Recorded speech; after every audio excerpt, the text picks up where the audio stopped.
Hello everybody, welcome back to another video. Hope you're all doing well today. No, the title of this video is not clickbait.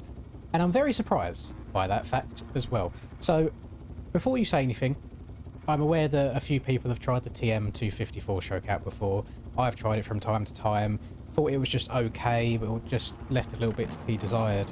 However, there is one particular setting that I don't think many people have tried on it, that has now come to light, and it completely changes the bike. As you can see, as the gate is dropped there, easy hole shot. There is also an uphill triple before the finish line on this track here, and this track is High Point, round 4 of the Aerial Championship. If you're unaware, I'll leave a link to that down below as well if you want to download it. The uphill triple, I've probably done about 100 laps on this track on the Husky 250. And I have only ever managed to get the front wheel over it. I've framed it every single lap without fail, and I also have not seen anybody else get over it completely cleanly. First lap on the TM, no problem at all. Front wheel, back wheel, over it, no problem. And the bike has so much torque, it is absolutely disgusting. Of course I'm going to do the YouTuber thing, and not tell you what the setting is until the back end of the video to force you to watch it, so I apologise for that, but, you know, I've got to make a living somehow. But I want to talk about it a little bit here with Mr. Linduck. So I've been streaming on Twitch, doing a little bit of ranked stuff. I played about 4 hours Monday, 4 hours yesterday, and might be live today, we'll see. Follow me on Twitch if you don't already, it's just Linz MX. And I was riding the Husky a bit, I rode the KTM a bit, rode the Honda a bit, and I was just struggling. I'm not much of a 250 rider, but that's what most of the lobbies are on ranked, so I was trying to force myself to get used to them. And I was on Rancho Cordova, aka Hangtown, and I was racing against Poct. For those of you who don't know Poct, he has been around for a very long time, longer than I have on this game, I believe. And I remember racing against him at the MX Bikes of Nations back in 2021, I want to say, either 2020 or 2021, really, really long time ago. He took a bit of a break, and now he's back. And it's become a bit of a topic in the community of Poct somehow makes the TM work really well. And I was on this Hangtown, and I put down a lap I was so happy with. Like, you know what 250's like. Hold down the right trigger, insane. And you just hold on for dear life. I ran a lap I was very happy with. I looked at the lap times. He was 2 entire seconds quicker. And I could not fathom where you gained that time. And I thought, you know, he's probably just got a good setup on this TM. He must just have found something that works for him. I was wrong. I played a bit of ranked on Tuesday, and I thought I would give it a go.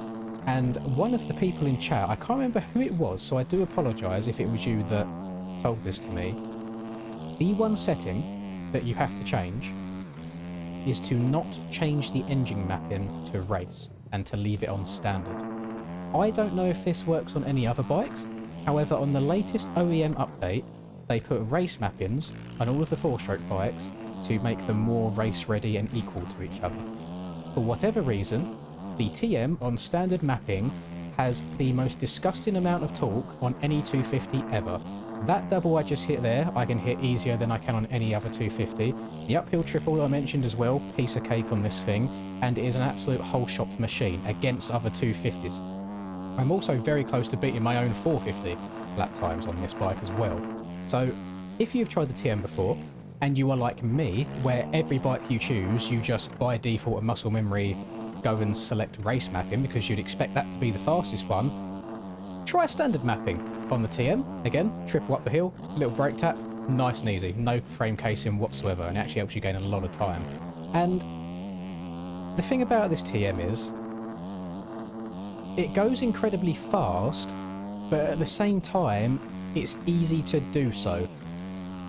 The first time I rode it, which was on stream as well, completely stock setup I rode it also, someone in chat said it looks like I have tyre hacked, and it feels like I have tyre hacks as well. When you go from a KTM or a Husky, then over to the TM, it doesn't break traction anywhere. It grips constantly, to the point where sometimes it was turning too well, and I was turning too sharp, and that was causing the front end to tuck because I was leaning the bike over too quickly.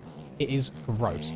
Now, that is not to say that there are no drawbacks on this bike. I think every bike in the game has its pros and cons. The pros of this bike are the faster you ride it, the better it is. You can just, again, right trigger down, hold it wide open everywhere. You can see the gameplay in the background. It is an absolute machine. And I'm not against slow people here. I've got Shark is just behind me, who I actually haven't played with before, but this was a late night recording here in one of the ranked lobbies, as you can tell from the score above my head. But then also we had Dorian in here, Popped was in here as well. He was riding a Cowie. He didn't do too well, unfortunately, so maybe he's not going to try that anymore. And then we also had KFC as well, who just won the Season 2 finale of MXP Ranked. So we had some good competition, and this bike was just, it was so good. Its downsides. You do have the ability to overlean sometimes, as you saw just there, and it'll get a bit wobbly. The very low speed sections also can be a bit wobbly. It feels like the weight is very high up. So whilst that makes the bike nice and nimble, if you do get off balance and get those dreaded Barbosso physics, it is accentuated. So again, just the faster you go on this bike, the easier it is. Very unhappy with Slapper because he just blocks me for like 3 corners. Then I lose my head, and then I crash, and then you'll see some lovely Barbosso netcode in a second, and it all goes downhill from there. But up until that point, I thought I was riding incredible. This bike, to me, I'm not a good 250 rider. I never claimed to be. I'm just not good at it. I much prefer 450s because of how long I've played them. This makes me a good 250 rider. It would make an already good 250 rider an insanely good 250 rider. And I don't think I'm overstepping the mark by saying that.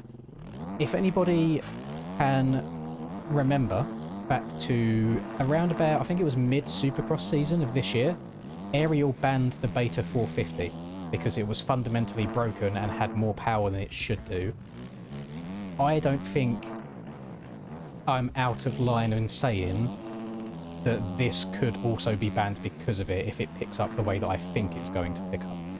Because I've already, in the space of half a day, probably influenced by me streaming it and making it more publicly known, I have seen more and more people using the TM already. But I cannot emphasize enough, you have to use the standard mapping. It is disgusting.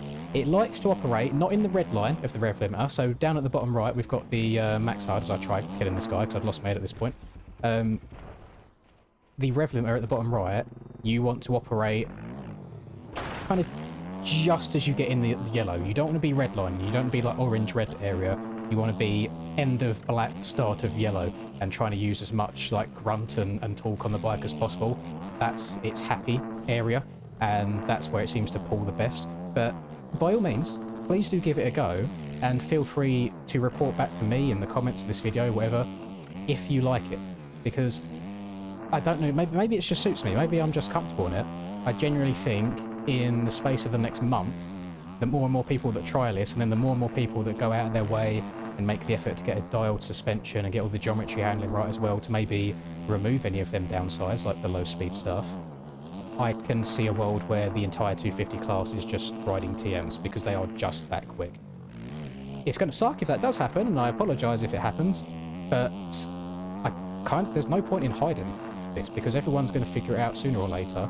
And I'm surprised, considering how long the Beta 19 OEM bikes have been out now, I'm surprised it's taken this long for someone to discover it. But I guess people have just been like me, where you put the race mapping on whenever you try a new bike. So to whoever found, I don't know if it was Pops that found this, to whoever it was in the stream that told me to do this, thank you so much. Because I've never felt like a better 250 rider ever. So give it a go, let me know what you think, and hopefully I can make your day a little bit better by maybe finding you a new favourite bike. But take them cons into account. I think the pros far outweigh it anyway. And thank you for watching. If you have enjoyed, please do drop a like, subscribe to the channel if you're new, all of that lovely stuff. Have a lovely rest of the day, whatever it is you're up to. And I'll see you all in the next video. Peace.